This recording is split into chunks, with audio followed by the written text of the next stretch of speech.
Wanawake Live inadhaminiwa na QFL Magodoro Dodoma. Family Medicated kwa ngozi safi na yenye afya. Na Tigo. Smile, you're with Tigo Pesa.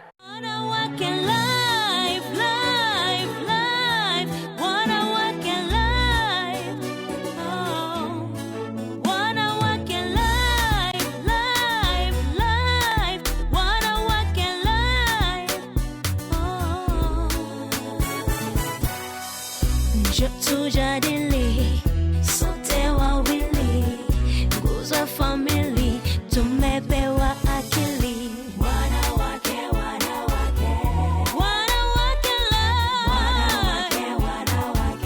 ni nguvu ya mwanamke. Wanawake ni kwa kila mwanamke. Asante sana kwa kuendelea kuangalia East Africa TV, na huu ni wakati wetu wa Joyce Kiria Wanawake Live.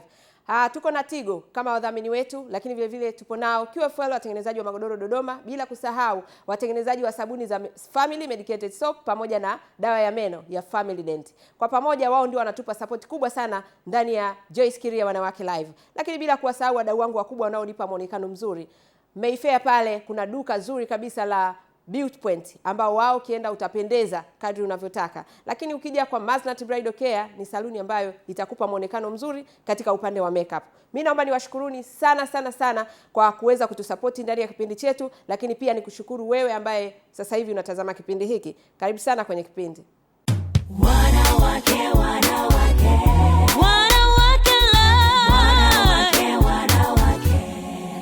Mtazamaji, sasa moja kwa moja bila kupoteza wakati tuanze kipindi chetu cha leo. Nilikuambia wiki iliyopita ya kwamba leo tutaendelea pale tulipoachia, na kikubwa ni katika siku ya wanawake duniani, siku ya mwanamke duniani. Kwetu sisi ndani ya Joyce Kiria Wanawake Live, kwa kweli kila siku ni siku ya mwanamke. Na ndio maana utaona kwamba hapa tumekuwa tukihamasisha, tumekuwa tukichochea mabadiliko, na leo hii watu ambao wamekuwa ni wadau wetu kwa muda mrefu wamekuwa wamebadilisha mitazamo yao, na wao wamekuwa ni sehemu ya kuchochea mabadiliko, kwa sababu kuna watu wanatupigia simu huku, kuna hili, kuna lile. Hiyo yote inaonyesha kwamba elimu imewafikia, na wao wenyewe wamekuwa ni sehemu ya kuchochea mabadiliko ili kuleta usawa wa kijinsia. Na usawa wa kijinsia ukipatikana, hakutakuwa na aina mbalimbali ambazo sasa hivi zipo katika jamii yetu za unyanyasaji na ukatili dhidi ya wanawake, au ukatili wa kijinsia kwa maana ya jinsi yoyote ile. Aidha mwanaume anafanywa ukatili au mwanamke anafanywa ukatili. Kwa hiyo mwaka huu 2014 kauli mbiu iliyokuja kwa kweli ni kauli mbiu ambayo imetupa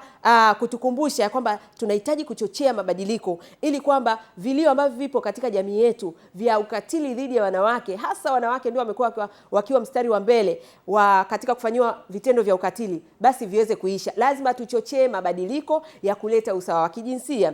Sasa mwaka huu tulialikwa kama tulivyoweza kujionea wiki iliyopita, tukaenda kule mkoa wa Mara pamoja na Mwanza katika wilaya za kule na ni vijijini, katika kuhakikisha kwamba wanaelewaje wanajamii wenyewe kuhusu masuala ya usawa wa kijinsia. Kwa hiyo wakawa wanatuambia tafsiri ya mwanamke na mwanaume ambayo jamii imetoa hiyo tafsiri. Jamii inachukuliaje au imemtafsiri vipi mwanamke na mwanaume? Kwa kweli kama uliweza kuangalia kipindi wiki iliyopita, uliweza kujionea watoto, watu wazima, wazee, wote wakisema ya kwamba jamii imemkandamiza mtoto wa kike. Sasa kama tuliweza kujionea hivyo, wewe unadhani nini kifanyike? Na katika kuchochea haya mabadiliko, wewe binafsi utachocheaje ili uweze kuleta sasa mabadiliko chanya katika jamii ya kuweza kutafsiri mwanamke na mwanaume kama watu ambao ni binadamu sawa, kama ni watu ambao wana haki ya kumiliki rasilimali, wana haki ya kupata elimu wote, wana haki ya kuwa viongozi wote. Sawa? Kwa hiyo ni changamoto kwako wewe ambaye unatazama kipindi. Lakini moja kwa moja labda nikupeleke sasa katika pale ambapo tulipoachia nusu, kwamba katika zile shamra ambazo zilikuwa zimeandaliwa na shirika la Kivulini Mwanza, pamoja na kwenda kuangalia tafsiri ya kijamii kuhusu mwanamke na mwanaume, basi bado kuna activities zingine ambazo ziliweza kufanyika, na hizo ndio tunazoenda kuzimalizia siku ya leo. Mojawapo ilikuwa ni video show ambazo zilikuwa zinaonyeshwa video usiku, wanaonyeshwa filamu zenye mafunzo ndani yake, na wanakijiji wanasema wao wamejifunza nini kutokana na hiyo video ambayo wameiona, lakini yote kwa yote ni katika kuendelea kuchochea mabadiliko ili kuleta usawa wa kijamii. Mkanda ambao tunataka kuonyesha siku ya leo unaitwa Yolanda Part 2. Ni mkanda ambao unatoa mwongozo juu ya msaada wa kisheria pale ambapo unakuwa unapata na matatizo ambayo yataonekana hapa. Kwa hiyo tunaomba muangalie kwa makini sana, muweze kujifunza ni utaratibu gani unatumika pale unapokuwa unahitaji msaada wa kisheria kulingana na matatizo unayoyapata. Sawa jamani Sawa Naomba tuangalie kwa makini ili tuweze kujifunza. Lakini baadaye kidogo katikati ya mkanda tutasimamisha kwa ajili ya kuuliza maswali mawili matatu kwa lengo la kuhitimisha na kukamilisha uelewa wetu. Sawa tuangalie kwa makini sana. Karibuni. Sina mtu wa kunisaidia. Nitengenezea kwanza chakula ale niweze kufanya kazini, na naondoka mapema ili niweze kumpeleka hospitali.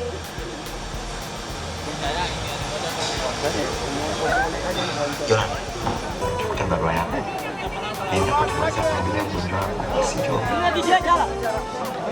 Mtazamaji, kama ulivyoweza kujionea, hiyo ni filamu inayoitwa Yolanda, na filamu hii mafunzo yake inaonyesha dhahiri jinsi wanawake wengi wanavyoteseka pale ambapo waume zao wanapofariki na wao kushindwa kupata mirathi. Kwa hiyo ndugu, jamaa na marafiki huwa wanaingilia kati katika kuhakikisha kwamba wanachukua na kupora zile mali. Kwa hiyo ni maisha ambayo yamekuta watu wengi sana, na bado kuna watu wengi ambao wanahangaika kwa ajili ya hayo maisha. Sasa ni wakati wa kusikiliza wanajamii wa kijiji cha Lumeji wamejifunza nini kutokana na hii filamu. Tumeweza kuona mwanamke jinsi anavyopata mateso na jinsi anavyonyanyaswa baada ya kuondokana na mpenzi wake ama mume wake anayemmiliki. Na hili linachangia kwamba endapo mume wako atakufa wewe uliye mwanamke na ukashindwa kufuatilia kile ambacho kakiacha kama urithi wako ambacho kinaweza kikasaidia katika malezi ya watoto, basi utakuwa tayari ushanyang'anywa aidha na ndugu zako kwa upande wa mume wako pasipo kupata haki yako. Lakini tumemwona dada huyu ambaye tumeshapata kumwona katika kujifunza kwake, tukaona ya kuwa ameonyesha ujasiri wa hali ya juu, na hili linakuwa ni jambo gumu kwa wanawake ambao hawajishughulishi katika ujasiri huo, kunyang'anywa mali zao na hata kunyang'anywa pasipo kurudishiwa tena. Lakini kadri nafikiri tutakavyoendelea kuangalia hii filamu ama picha hii, najifunza kwamba ujasiri wa mwanamke unaweza kumfanya akaishi katika haki na usawa unaomstahiki katika maisha yake yote. Lakini pia wanawake tunapaswa si kwamba endapo matatizo kama haya yanatokea, basi wanapaswa kuwa jasiri na kujituma kufuatilia ngazi kwa ngazi, hasa katika vijiji, kwa kuzingatia ngazi zilizopo. Kama ni kitongoji, pia wapate ushauri mbalimbali kwa ajili ya kukabili matatizo hayo yanapotokea. Naona matatizo mengi hapa katika picha hii yamejitokeza. Kwa mfano kama kunyanyaswa kwa wanawake. Tumeona wanaume wanatoka ndani ya nyumba, wanakwenda kufanya miti mingine pembeni, na hivyo wanapata ukimwi na wanasahau nyumba yao, na hatimaye matatizo mengi yanawapata. Naomba nikuulize, hapa katika kijiji chenu umeona mazingira kama hayo, wanaume wanatoka kwenye miji ya nyumbani kwao na kwenda kwenye miji mingine, na wewe unafikiria nini kifanyike ukiwaeleza wanaume ambao wewe umewaona wakiwa wanatoka na kuacha miji yao? Mimi ninachowashauri wanaume kama hao waache tabia kama hizo, kwani wanawaaibisha hata wazazi wao, hata katika watoto wao wanawapa shida katika kusoma na kuendelea katika maisha yao katika familia zao. Mwanamke anabidi aende kwenye ustawi wa jamii, ndio atapewa ushauri zaidi. Hosea, hapa katika kijiji cha Lumeji, kata ya Sukuma, kuna sehemu ya ofisi ya ustawi wa jamii? Hamna. Sasa kwa mfano mwanamke amepata shida hapa, haraka hatua ya kwanza wewe utamshauri aende wapi? Anabidi aende kwanza kwa kitongoji akapate maelekezo zaidi. Mume wangu akifariki lazima nidai mrithi wa mume wangu. Sitaki nionewe na wakwe hao na mume wangu. Kwa mfano wewe mama, umeishi miaka mingi, umekuwa ukishuhudia wanawake wenzio wakiwa wamefiwa na waume zao kupata matatizo ya ndoa na haki zao zikiwa zinapotoshwa au kukosa haki zao. wewe kama wewe unawaambia nini kina mama wengine ambao haki zao zimekuwa zikikosekana kutokana na mila na desturi? Wanawake wenzangu, nitashauri kwamba aende kwenye sheria ili wapate mirithi ya mume wake.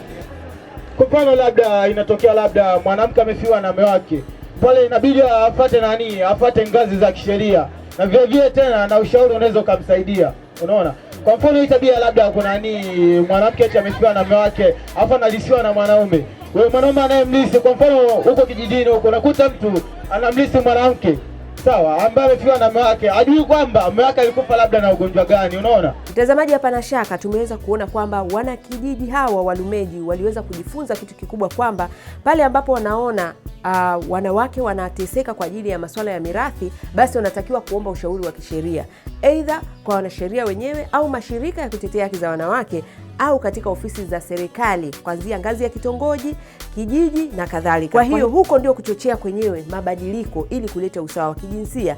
Baada ya kuangalia hiyo video show au sinema, mafunzo kwa njia ya sinema ambayo ilikuwa inaongozwa na shirika la Kivulini kule katika kijiji cha Lumeji Magu, basi kesho yake tulianza sasa shamra za kilele ambayo ilikuwa ni tarehe 8 mwezi wa 3, siku yenyewe ya kilele ya siku ya wanawake duniani. Kikubwa ni kwamba asubuhi ratiba ilivyoanza ni kwa ajili ya kwenda kuzindua kituo cha taarifa, kituo ambacho ni soko ambalo wanawake wengi wako pale kwa ajili ya kufanya biashara zao majira ya saa 9. Kwa hiyo kituo hiki sasa kitakuwa kinawasaidia wanawake kuweza kujifunza, kupata taarifa za habari, taarifa mbalimbali, kuangalia mikanda mbalimbali yenye mafunzo, ili tuweze kuchochea sasa mabadiliko ya kweli yaweze kuleta usawa wa kijinsia katika jamii.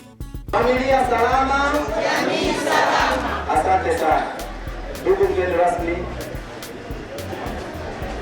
viongozi mbalimbali wa halmashauri ya wilaya ya Magu, viongozi mbalimbali wa kata ya Sukuma pamoja na vijiji vyake, kwa maana ya halmashauri ya kata na vijiji, viongozi mbalimbali wa mashirika na taasisi ambazo zimeweza kufika siku ya leo hapa.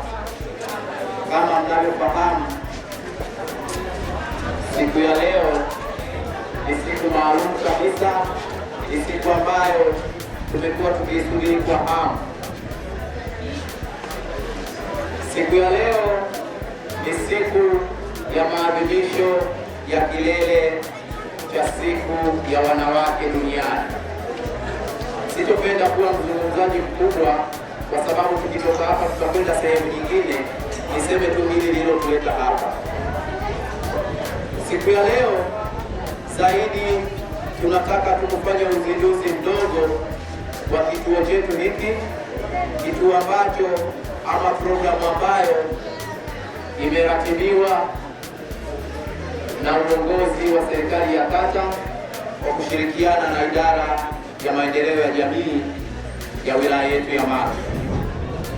Kama mnavyofahamu, sehemu hii ni sehemu ya soko. Ni soko ambalo mama zetu, dada zetu na hata kina baba huwa tunakuja kufanya biashara kuanzia nyakati za saa 9 alasiri. Sasa kwa kuliona hilo na kwa ajili ya kusogeza fursa ambayo itatuwezesha sisi sote, hasa akina mama, kuweza kuendelea kupata elimu, basi ndio maana leo hii tunazindua chombo hiki. Lengo kuu ni kuendelea kutoa elimu kwa jamii kwa njia hii ya sinema. Sasa niseme tu kwa ufupi kwamba vitu vyote hivi vimetugharimu kiasi cha shilingi milioni 3,700,000. Kama mnavyoona, tuna televisheni hapo ya nchi 42, kwa wazungu wanasema flat screen, lakini kuna deki na dekoda ambayo imeunganishwa kwa miezi 3, ambayo vijana wetu na hata wakina mama, kwa sababu kauli mbiu ya mwaka huu unasema kuchochea mabadiliko, kuleta usawa wa kijinsia. Sasa tunataka wote tuweze kutumia chombo hiki. Ndugu mgeni rasmi, bila kuzungumza sana, naomba tu sasa, hatutakuwa na taratibu kubwa ya namna ya kuzindua, tutategemeana tu kauli yako na kusema sasa tumezindua kituo hiki rasmi. Asante sana. Magu oye! Oye! Wanawake juu! wananchi, usingependa kuwapotezea muda sana, naomba nitamke tu rasmi kwamba nimezindua rasmi. Asanteni sana. Mtazamaji wa kipindi hiki cha Joyce Kiria Wanawake Live, baada ya kufanya uzinduzi huo wa kituo cha habari ambacho kwa sehemu kubwa wanawake watafaidika, lakini pamoja na jamii ya eneo hili, basi tulitoka hapo kwa maandamano makubwa ambayo ilikuwa ni kwa ajili ya kuelekea katika viwanja vya kijiji cha Lumeji kwa ajili sasa ya kukamilisha au kuhitimisha shughuli nzima ya siku hii ya wanawake duniani ambayo ilikuwa ni tarehe 8. Kwa hiyo cha kwanza, baada ya kufika katika viwanja hivi, tulipokelewa na burudani ya aina yake kutoka katika vikundi mbalimbali, vikundi vya kina mama na vikundi vingine ambavyo vilikuwa vimealikwa mahali pale. Lakini pamoja na burudani, ulifika wasaa wa kwenda kutembelea vikundi vya ujasiriamali, vikundi vya kina mama ambavyo vimejikita katika shughuli mbalimbali za kujiletea maendeleo. Mgeni rasmi aliweza kutembelea mabanda hayo na kuweza kujionea bidhaa mbalimbali za wakina mama hawa. Baada ya hapo, tulifuatia na zoezi la kutoa hundi kwa vikundi hivi ambavyo vilikuwa vinafanya maonyesho yao kwa ajili ya kupewa fedha kwa ajili ya kujiongezea kipato au kuongezea mitaji yao. Na baada ya hapo, basi mgeni rasmi alikamilisha kwa hotuba yake maalum na tukio likawa limeishia hapo kwa upande wa kijiji cha Lumeji, kata ya Sukuma, wilaya ya Magu.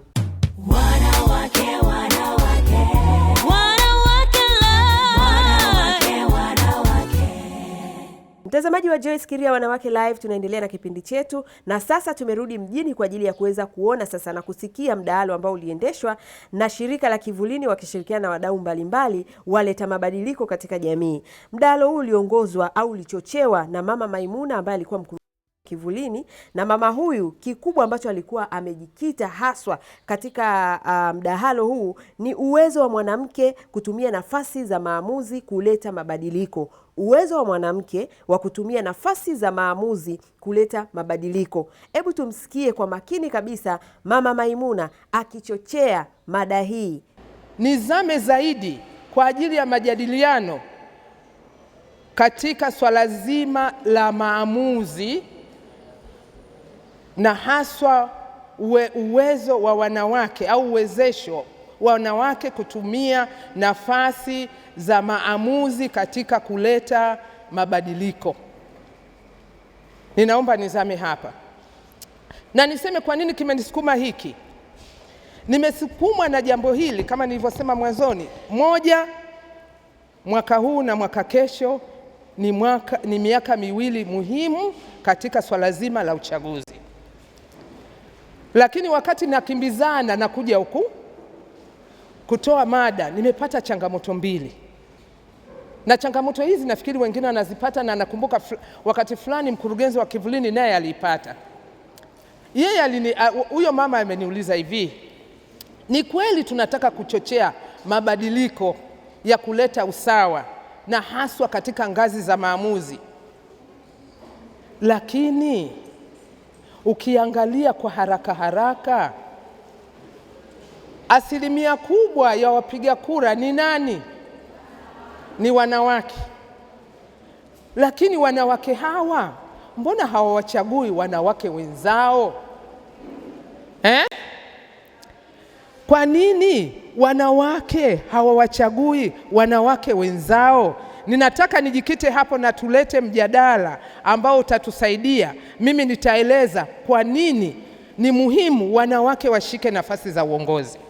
Lakini ninataka kusema kwa nini watu au tafiti zinafikiri kumchagua mwanamke ni jambo bora zaidi ukimlinganisha na mwanamume. Hatusemi kwamba wanaume ni wabaya. Hatusemi kwamba wanaume hawawezi katika nafasi za uongozi. Lakini ninataka niseme sababu kubwa mbili, na ninajua na nyinyi mnazo sababu nyingine nyingi. Moja, watu wanasema hivi, wanawake wanaliangalia tatizo kwa macho tofauti. Mmenielewa? Mwanamke anaangalia tatizo kwa macho tofauti. Mwanamke ni mtu ambaye akiwezeshwa katika jamii, vitu vya kwanza ambavyo anaviangalia ni ustawi wa jamii. Mwanamke anaangalia afya, mwanamke anaangalia elimu, mwanamke anaangalia watoto wanacheza wapi, mwanamke anaangalia lishe zaidi. Na huu ndio ustawi wa jamii. Huwezi kuwa na vijana ambao ni legelege ambao wamekuwa kwenye mazingira kama haya.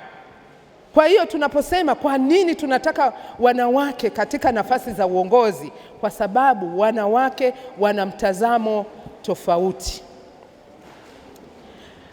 Jambo lingine nataka kujengea katika ile huruma.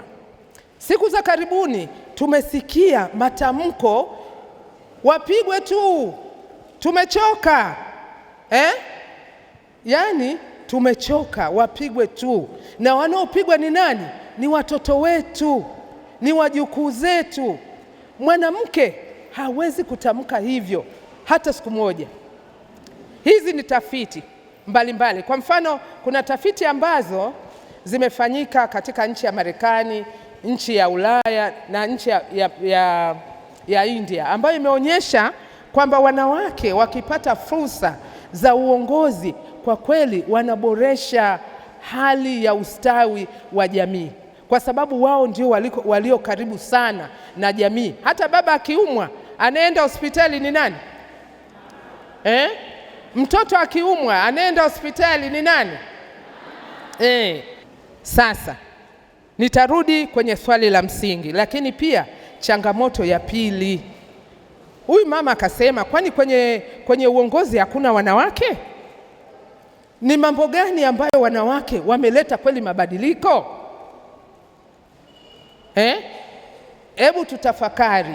Sawa, tuna wanawake katika nafasi za uongozi, na sasa hivi tunapigania 50%, lakini pia sisi tulio katika ngazi ya msingi tunasema tuwe na wanawake wengi zaidi, viongozi wa serikali za mitaa, wenye viti wa mitaa, madiwani, katika nafasi hizo, wajumbe katika mabaraza mbalimbali, ili kuleta unafuu kwa wanawake wenyewe, watoto na jamii kwa ujumla. Sasa naye nikapata changamoto. Anasema sasa ukiangalia sisi toka tumesaini ile mikataba, nafikiri mwaka 2002 tukaweka vipengele katika katiba yetu ili kubadilisha, na kila siku tunaimba usawa wa kijinsia. Na ninakumbuka sisi kama Kivulini na mashirika mengine tumesukuma kweli sheria ya ukatili nyumbani. Miaka nenda rudi, wanaingia mawaziri wanawake, tunafikiri kwamba sasa tutapata unafuu. Hakuna.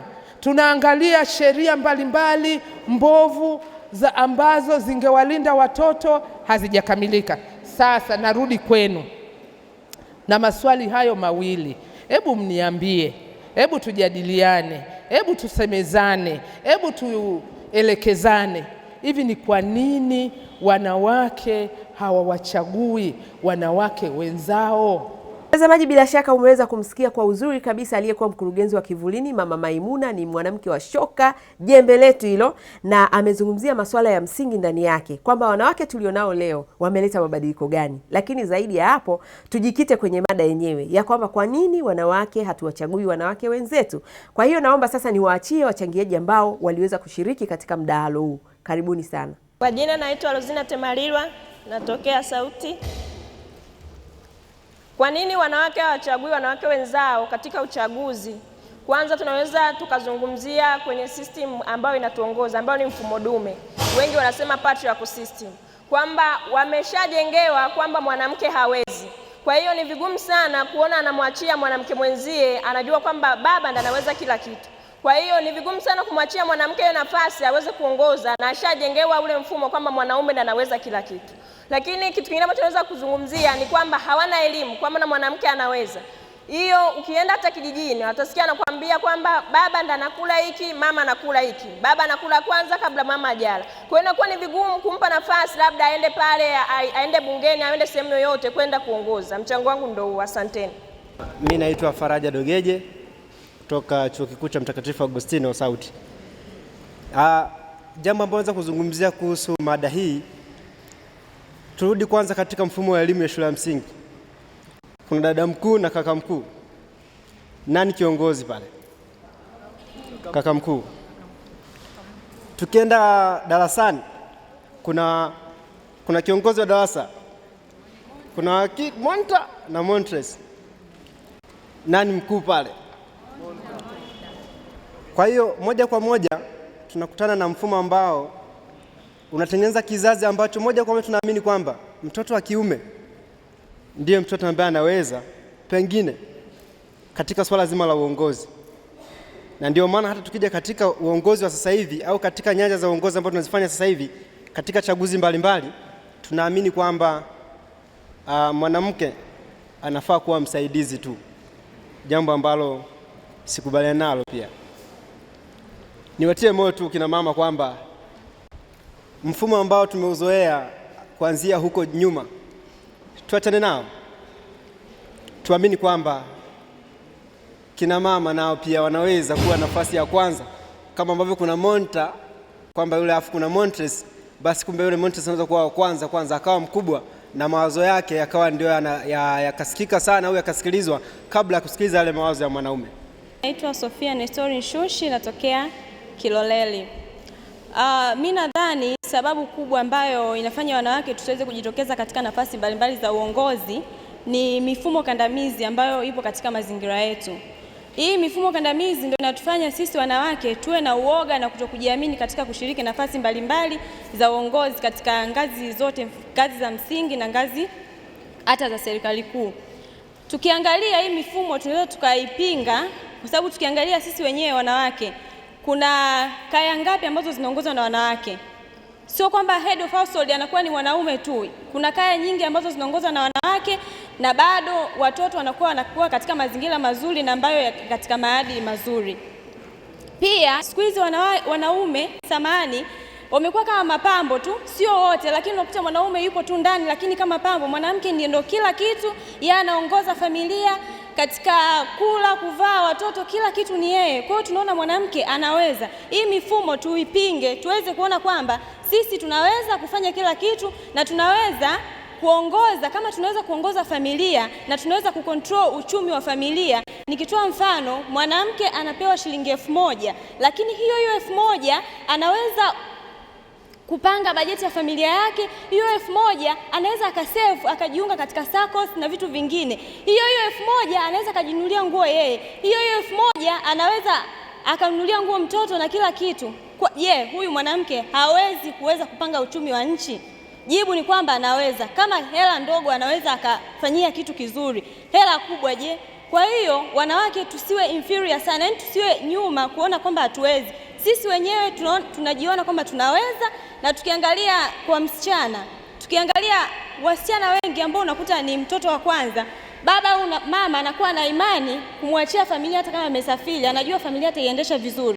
Tofauti kama mtoto wa kiume, baba au mama hawezi kuwa na imani kumwachia familia, aweze kuitunza, lakini mwanamke anaonekana ni anaaminika. Sasa kama katika ngazi ya familia au household tunaaminika, je, katika ngazi za kuweza kuongoza katika ngazi za misingi na ngazi zingine kubwa hatuwezi? Mwanamke acting individually anaweza kaleta mabadiliko, tukiact collectively tunaleta mapinduzi. Mimi naitwa Furaha, natokea wilaya ya Nyamagana.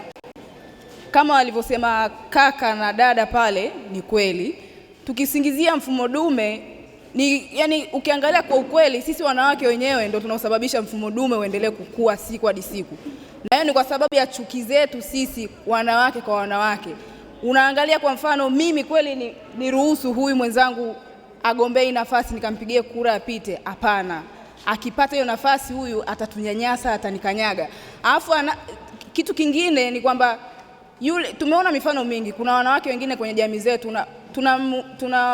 tunamheshimu mtu, tunamkubali, tunampa nafasi, alafu akipata ile nafasi na yeye anatumia ile nafasi yake vibaya, anaanza kutunyanyasa, anaanza kujisifia na kujiona yeye ni bora kuliko wengine.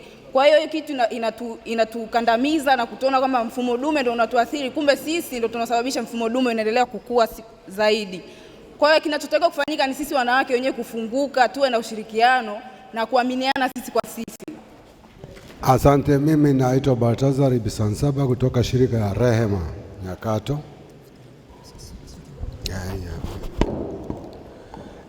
Mimi kweli akina mama wanasema kwamba labda kuna mfumo dume bado ndio nawakandamiza. Si kweli, bali akina mama ni waoga vile vile, ni watu wanabaki ni kutetana wao kwa wao, kusengenyana ndiko kunako waponza.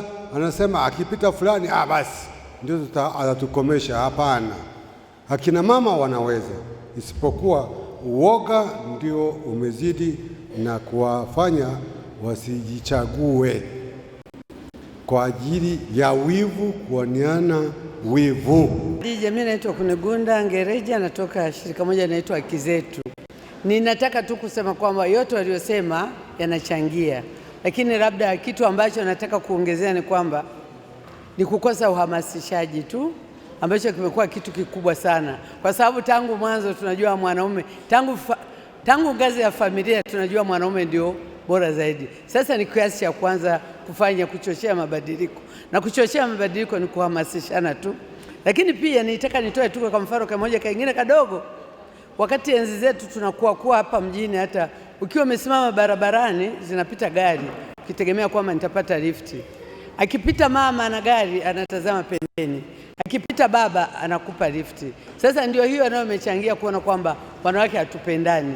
Kwa hiyo kwa kweli wanawake tuna mapungufu, labda tubadilike na sisi kuanzia sasa hivi. Wanawake tuna mapungufu, labda ni samahani kidogo nikisema, ingawa itakuwa sio kizuri. Labda mtu anapewa, kwa mfano watu wengi wanalalamika, labda huyo mkuu wa bunge anaweza kurudisha watu vibaya kwa nafasi yake nzuri aliyonayo. Kwa hiyo ni kitu kinafisha moyo kwamba sasa mwanamke amechukua nafasi hii, tulitegemea kwamba atakuwa mtetezi mkubwa, lakini anakuta kwamba anakuwa haonyeshi kama anatetea. Kwa hiyo labda tubadilike kwanza sisi wanawake ili tupendane. Tutakapoanza hiyo chachu ya mabadiliko ndio tutaweza kufikia hatua kwamba tutaweza kuchaguana. Otherwise wanawake tutabaki hivyo hivyo. Tubadilike wanawake wenyewe. Kwa jina naitwa Abdu, natokea Nyakato. Kwa uzoefu, kwa nini mwanamke achaguliwi na wanawake wenzake? Anapambana na changamoto zifuatazo mbili: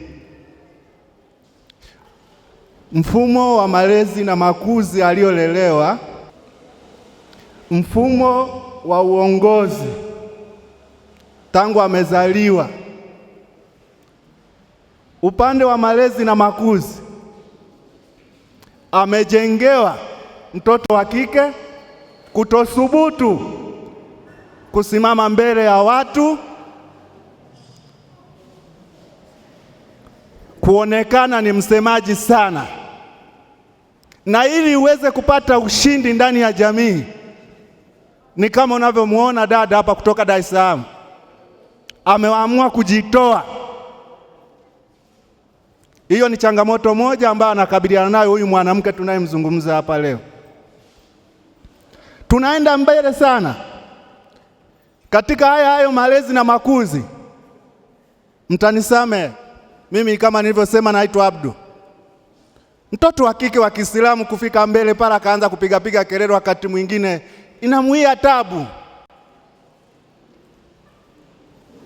Hiyo ni mojawapo ya changamoto.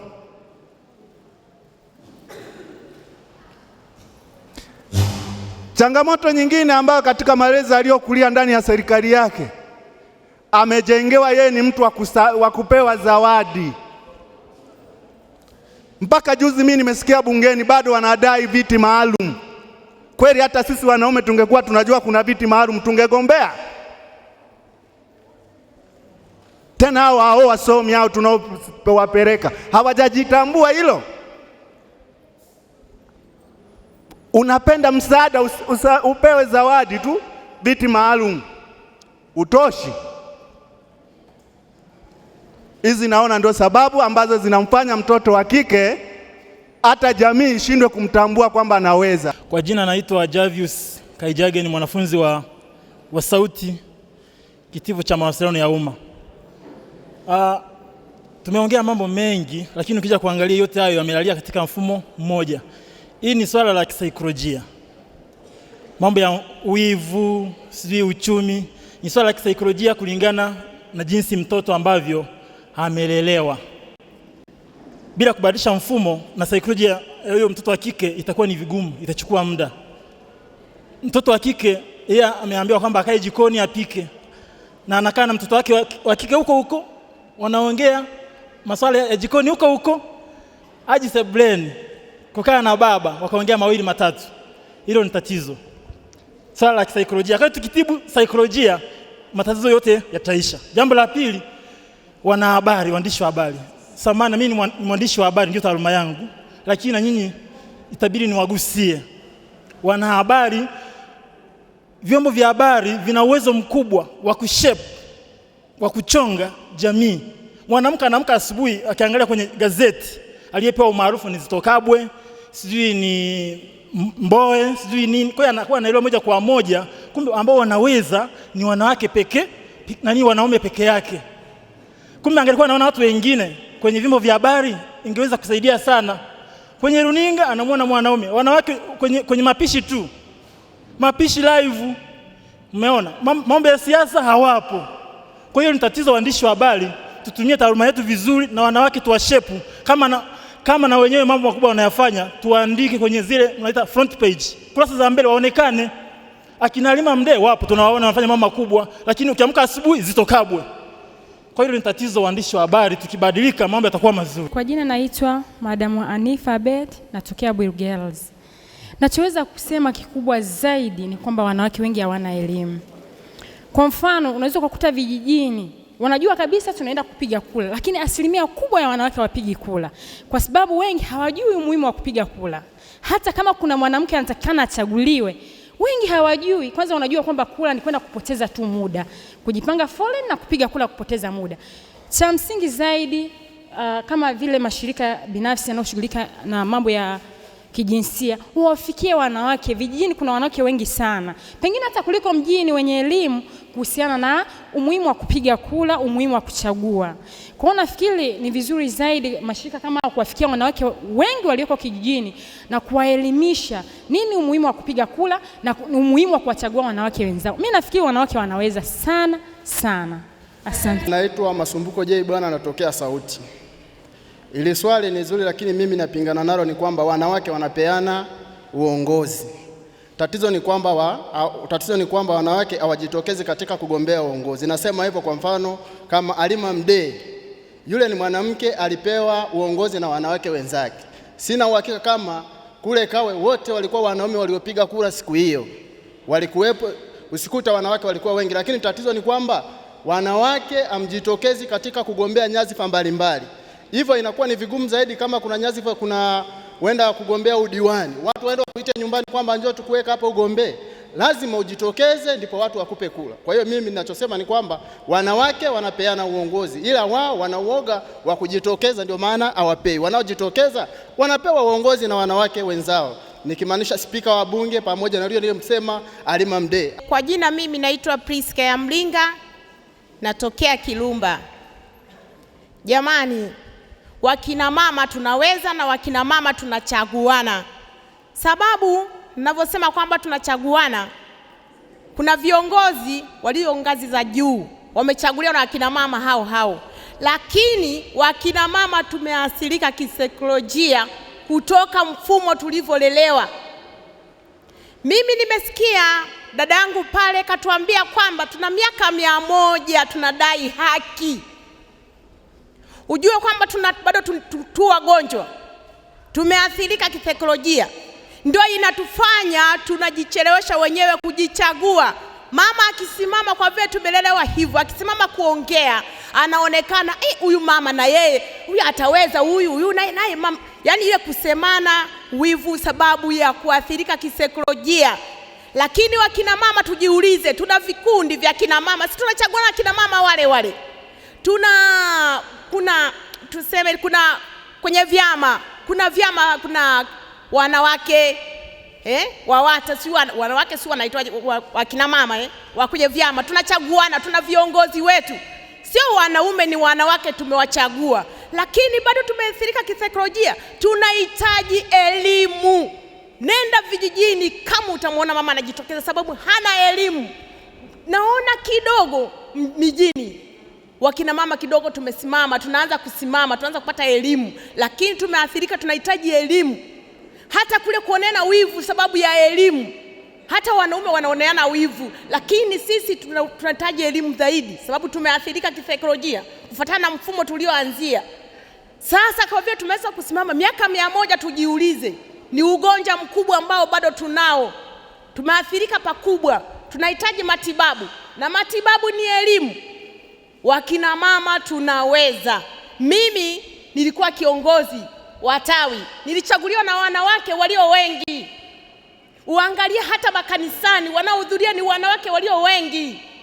Sasa kwa hiyo tusaidiane, tukianza kukandamiza. Hata sasa hivi tumeshaanza, wanawake tunaoneana wivu, wanawake tunafanya nini? Tu wagonjwa, tusilaumiane. Tunaomba elimu. Asanteni. Naitwa Martha Stephen, natokea St. Augustine, Sauti wengi walivyozoea. Kujibu swali hilo, kwanza jibu lake nilonao ni moja. Lakini hilo jibu moja ni elimu. Elimu ambayo wanawake tunayo. Mama amesema kwamba wanawake tuna mawazo tofauti. Amesema swala kuhusu ustawi wa jamii, ambao ustawi wa jamii umebeba vitu kama afya, imebeba elimu, imebeba na lishe. Hivi vitu ni muhimu kwa jamii ya kila siku, ya kawaida ya kila siku. Sasa swala la elimu ni swala linalochangia tusichaguane. Hatuelewi mambo muhimu kama hivi vitu vya wivu. Ni vitu vidogo sana ambavyo tukipata makongamano kama haya, tukienda vioni, tukiwa sehemu mbalimbali, tukapata hamasa kama mama alivyosema pale, hiyo ni elimu. Hata hapa tunaelimishana. That means elimu ni kitu muhimu sana. Kwa majina yangu naitwa Priska Stefano. Nasema hivi, sisi wa mama hatuthubutu sisi wenyewe. Yaani mama kama mimi hapa, mfano hai ninao mimi. Mimi kabla sijakuwa ninatoka kuja kwa wamama wenzangu, nilikuwa najiogopa mimi mwenyewe, yaani najinyanyapaa. Wenzangu nakuta nilikuwa kwenye kikundi kama cha kwaya, wenzangu wananiambia, dada tunaomba uwe mwenyekiti wetu. Ninawaambia jamani, mimi mwenzenu sijui kusoma na kuandika. Lakini nilivyothubutu kutoka kuja kwa wamama wenzangu, nikaja nikathubutu mpaka ninavyoongea hivi mimi hapa, nilivyojikana mwenyewe nikasema hata mimi ninaweza. Mpaka leo mimi ninavyoongea ni balozi wa nyumba 10 katika kata yangu ninapokaa. Kwa hiyo wamama tuthubutu wenyewe, tusijinyanyapae. Wamama sisi tunajinyanyapaa sisi wenyewe, sio kwamba hatupendani, tunapendana sana, ila tu waoga. Sasa nilikuwa naomba wamama wenzangu tuthubutu, tujichague kwanza. Yaani kwa mfano tukiwa kwenye kikundi kama hiki, najikana mimi mwenyewe, naomba mimi leo niwaongoze. Basi pale pale tutakuwa tumepata fursa nzima ya kuwaongoza wenzetu.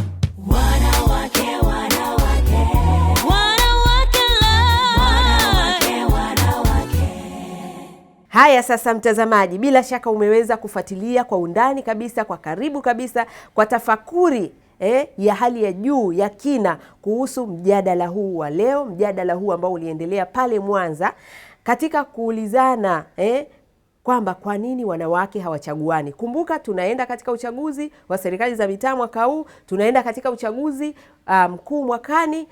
Tunaulizana kwa nini wanawake hawachaguani, na wanawake ambao wako katika nafasi za uongozi wameleta mabadiliko gani? Huo ndio mjadala wetu mkubwa na mzito kweli kweli, umetutoa jasho, na nadhani pia wengine sasa tunaweza tukaanza kujadili na kujiuliza na kutafakari. Alitufungia mjadala huu mkurugenzi wa shirika la Kivulini. Hebu tusikie yeye aliufungaje.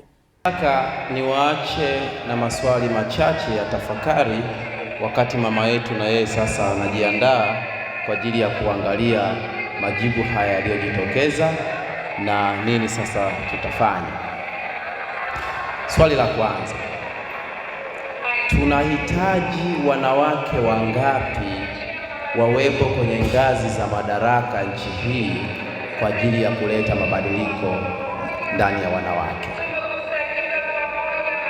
Je, tunahitaji 50 kwa 50, tunahitaji 70 kwa 30, au tunahitaji 100 kwa 100? Nafikiri swali hili limenijia wakati nasikia majibu hapa. Lakini la pili, ni nini hasa tunachokihitaji mpaka leo tunazungumza tunahitaji wanawake kuwa katika madaraka, tunahitaji wanawake kushika kuwa viongozi?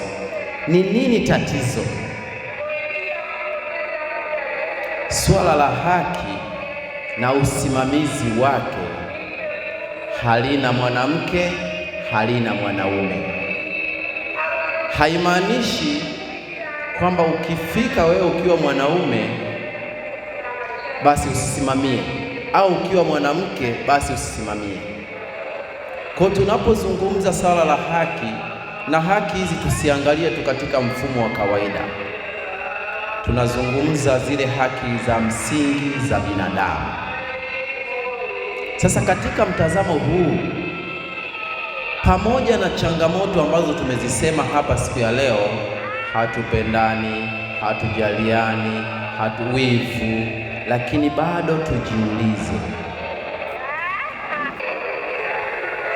tumekuwa tukipiga kelele sana kwenye sheria mbalimbali.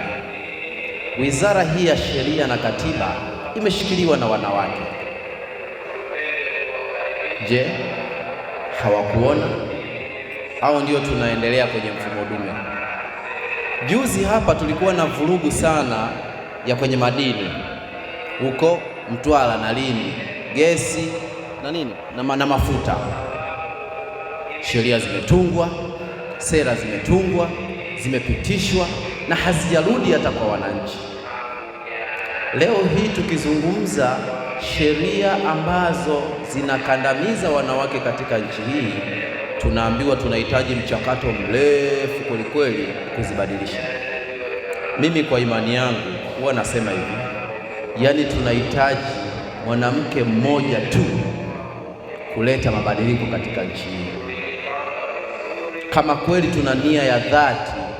Lakini kama hawa tunaowapeleka huku watarudi kuwa kwenye mtazamo huu tuliouzungumza, hata kama wanawake wote wakawa viongozi, watawatumikia wanaume. Mtazamaji wa Joyce Kiria Wanawake Live, ni kipindi ambacho leo kinatuachia maswali na tafakuri kubwa ambayo inabidi tuendelee kuifikiria, kwamba ni kwa nini wanawake hatuchaguani, lakini wanawake ambao tuko katika nafasi za maamuzi tumeleta mabadiliko gani? Hayo ni maswali ya msingi sana ambayo sisi kama wanawake tunapaswa kujiuliza. Lakini vile vile wanawake ambao wamekuwepo katika nafasi ya kusimamia sheria, ni kwa nini sheria ya ukatili majumbani inashindwa kutengenezwa, na kwa nini sheria zingine za rasilimali, kwa mfano gesi na madini, zimetengenezwa kwa haraka? Kwa nini wanawake mnashindwa kubadilisha sheria ambazo zinawakandamiza wanawake, na hasa sheria ya ukatili majumbani, sheria ya ndoa, sheria ya mirathi, na wanawake mmesimamia hiyo wizara?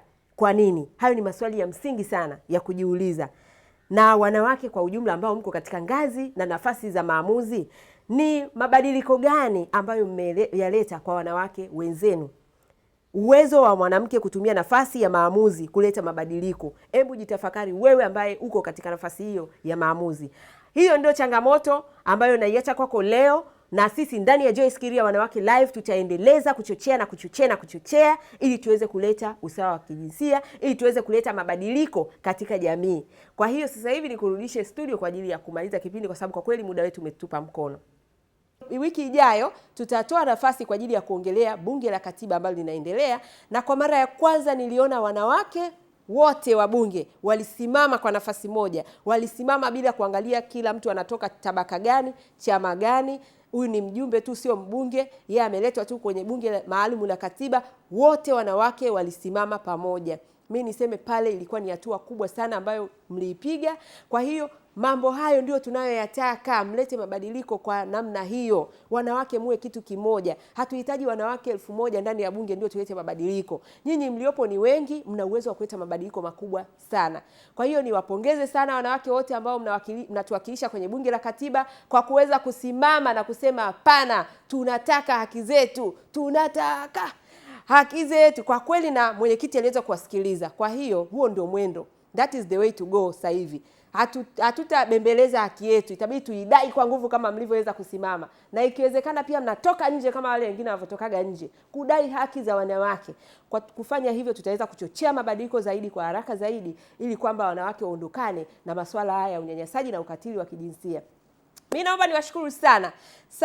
Muda umeisha. Wiki ijayo tutaonana kwa ajili ya kuzungumzia masuala ya bunge la katiba na katiba mpya ambayo tunaitaka, ambayo italeta unafuu kwa maisha ya mwanamke lakini na Mtanzania, Watanzania wote kwa ujumla. Nawashukuru sana Tigo, wadhamini wetu, pamoja na watengenezaji wa magodoro Dodoma QFL, bila kusahau watengenezaji wa sabuni za Family Medicated Soap pamoja na dawa ya meno ya Family Dent. Asante. Nakushukuru sana. Niwashukuru kwa kweli walionipa muonekano. Kama unataka kupendeza ni pale pale Beauty Point, lakini vile vile kwa upande wa makeup ni pale pale Maznati Bridal Care. Zaidi ya hapo waliotupa picha za ukweli. Jamani, kuna watu wanapiga picha hatari. Mimi niwashukuru sana Sabaktani Production, Multimedia Production ambao wako jijini Mwanza. Wametupa ushirikiano mzuri sana na nina imani mtaendelea kutupa ushirikiano. Kwa hiyo tunategemea tupate vipindi vingi sana kutoka kanda ya Ziwa, kutoka Sabaktan Multimedia Production. Asanteni sana, Mungu awabarikini sana. Zaidi ya hapo, Kivulini, muendeleze kuchochea mabadiliko haya. Mmeanza vizuri, sitegemei mpaka tena tukutane tarehe 8 mwezi wa 3 mwakani, hapana. Mimi ningeomba kuchochea mabadiliko huku kuwe ni kila siku, ndipo tutakapoweza kupata mabadiliko ya kweli. Lakini tukiwa tunasubiri tarehe 8, mambo yatakuwa magumu. Tutakwenda lakini tutachelewa sana. Asanteni, saluti kwenu. Mimi naitwa Joyce Kiria, the super duper woman. Yes, wa Wanawake Live na Wanaume Live. Wanaume ndio wadau wetu by the way. Kwa hiyo hapa ni Wanawake Live na Wanaume Live. Asante sana, tukutane wiki ijayo. Mama faraja amani, wanawake faraja amani, kamwe usiruhusu maumivu rohoni kwake. Wanawake Live inadhaminiwa na QFL Magodoro Dodoma na Family Dent. Family Dent umaliza matatizo ya meno, uweka meno yako imara, ni kinga na tiba ya meno. Pumzi fresh, kicheko zaidi na Tigo. Smile, you're with Tigo Pesa.